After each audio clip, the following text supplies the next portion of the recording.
Good evening, everyone. Hope you're doing good. I'm Nausheen, and things have not been on my way recently, anyways. And I was to be prepared on a presentation on a short notice about the culture between the foreign culture and the Indian culture. So, here presenting the PPT about my country, India. Hope you like it.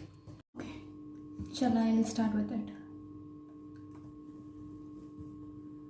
The presentation, Amat Yes, ma'am. Presentation with sounds, yes? Yes, ma'am.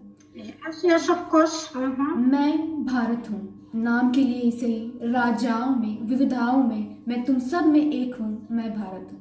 Good evening, ladies and gentlemen. I am Sayada Naushin from 130B from West Kazakhstan, Marat Osmanov Medical University. Here, extremely delighted to present and speak in front of you to have this wonderful opportunity about my incredible country, India. Do you know what trove is? Or do you know what treasure is? A treasure is something which has precious jewelry, expensive collectibles, gold, silver, what all and what not. And when lots of treasures are combined together, it forms a trove. It's like a superlative degree of treasure.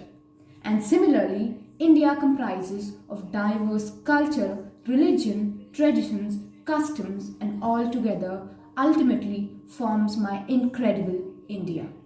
Every state has its unique and diverse collection of trove, and I am here to speak upon my country, that is the state I belong to, that is Karnataka of India.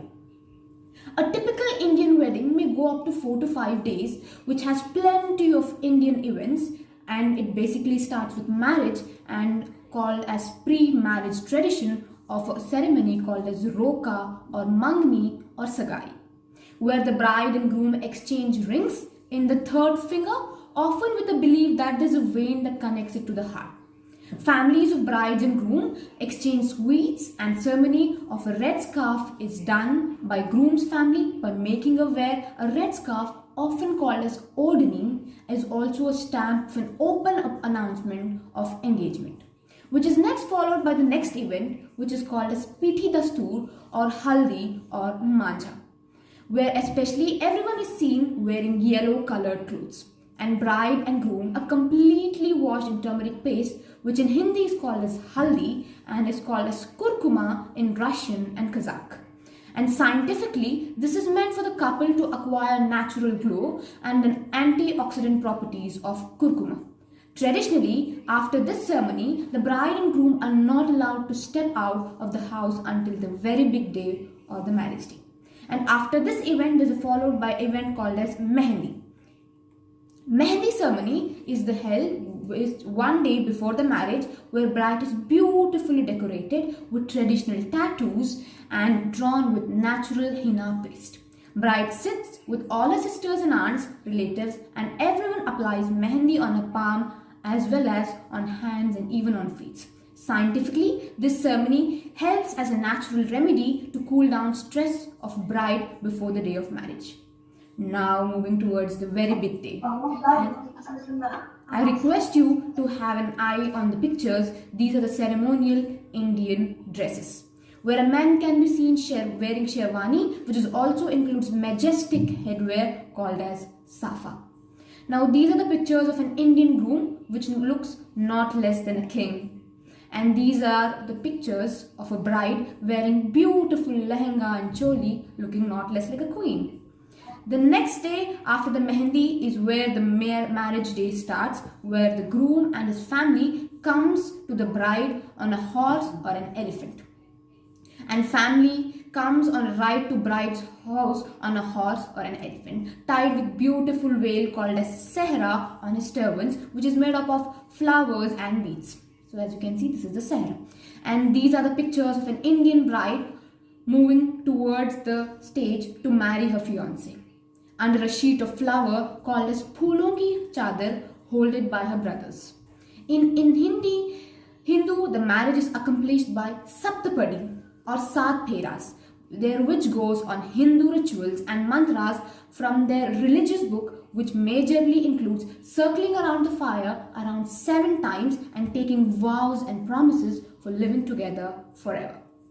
And in Indian Muslim marriages, are done by nikah, where both bride and groom sit in place where it is divided by a piece of curtain and both recite Islamic holy verses, finally accept each other as husband and wife by saying Qubul hai 3 times. Now, before moving on the post-marriage traditions, you must have a look on the Indian couples. As you can see here, this is a bride and groom of a Sikh religion. And these are the pictures of how a Muslim and a Hindu married couple looks like after having a marriage. Now moving on towards the next ceremony, that is post-marriage rituals. Vidai ceremony.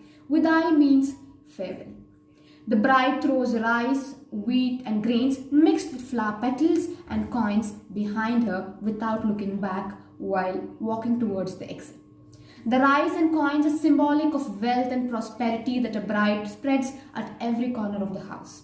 She performs this rice throwing ritual 5 times before leaving the house. A bride leaves the house in a wedding palanquin, as you can see here on the screen, as her bride is held by her brothers.